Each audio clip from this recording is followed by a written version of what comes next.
Kupitia kwenye ukurasa wa Instagram, rapper Drake zaidi ya masaa 5 yaliyopita alishare picha hii inayoonyesha sehemu maalum kwa ajili ya mavazi yake. Unafahamu kwa watu kama sisi ambao ni wa kawaida, watu na makabati kwa ajili ya kutunzia nguo, lakini kwa watu ambao wana uwezo mkubwa, hasa upande wa watu maarufu tena wasanii, huwa wanakuwa na chumba maalum kwa ajili ya mavazi tu, ama chumba maalum kwa ajili ya viatu tu.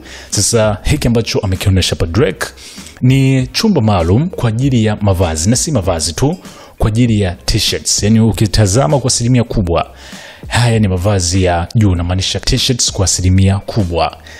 Kitu ambacho kimeweza kuwashangaza watu wengi ni kuwa sasa tunafahamu watu maarufu uvalia mavazi ambayo sometimes warudi.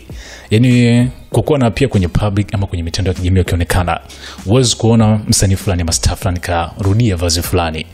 Kwa Drake imekuwa hivyo. Lakini sasa kubwa jingine ambalo limeweza kuwashangaza watu wengi ni ukubwa wa eneo ambalo ni maalum kwa ajili ya t-shirts tu. Ukitazama kwa uzuri, eneo hili ambalo linahifadhi mavazi haya ya msanii huyu lina ukubwa kama uwanja wa basketball.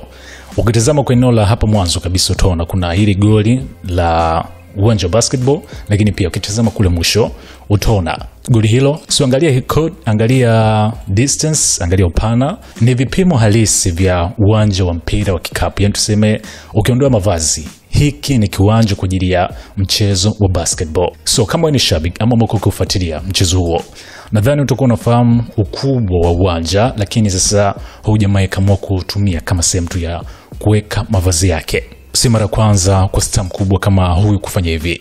Tuliona miaka hivi karibuni Chris Brown yeye aliamua kufanya mnada wa mavazi yake ambayo amekuwa akihifadhi kwa muda mrefu sana, na kufanya kama mall, yani kutengeneza sehemu maalum tu ambayo mashabiki walikuwa kienda na kuyanunua mavazi hayo.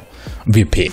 Unaonaje hiki ambacho kakifanya Drake, ambaye baada ya kushare hii picha tu alisindikiza na caption isemayo wear that one shirt though, yani kimaanisha kuwa moja ya shati ambayo alikuwa analitafuta hapa lipo wapi?